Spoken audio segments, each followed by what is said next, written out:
Hi అండి, Konaseema Anush kitchen బాగున్నారండి. ఇందాక మా గార్డెన్ అంతా కూడా నేను ఫుల్ వీడియో పెట్టానండి. కోనసీమ అనుష్ కిచెన్ అనే ఛానల్లోకి వెళ్తే ఫుల్ వీడియో కనిపిస్తుంది.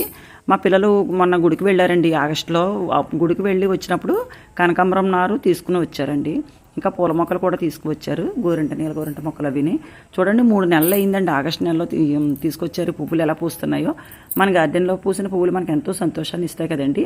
మనం అలాగే ఇరుగు పొరుగు వరకు కూడా ఇంచక్క ఎక్కువ పువ్వులు వచ్చినాయి అనుకోండి, అవి కూడా పంచిపెట్టుకోవచ్చు. కనకాంబరాలు కూడా పంచిపెట్టుకోవచ్చు. అదిగోండి, చిన్న మొక్కలు అయితే మా వారు నేను కొని తెచ్చి వేసామండి. నారు చాలా బాగా వస్తున్నాయి. ఈ పువ్వులు గుడికి తీసుకువెళ్తున్నాము. అదే నీలగోరింట పూలు ఉన్నాయి కదండి, అవి గుడికి ఇస్తున్నాము. ఇరుగు పొరుగు వరకు కూడా పంచిపెట్టుకుంటున్నామండి. ఇంట్లో పూజకు కూడా ఉపయోగించుకుంటున్నాం. అలాగే కనకాంబరాలు కూడా ఎక్కువ పోస్తే అందరికీ, ఇరుగు పొరుగు అందరికి కూడా మనం చేత్తో ఇంచక్క పంచిపెట్టచ్చు.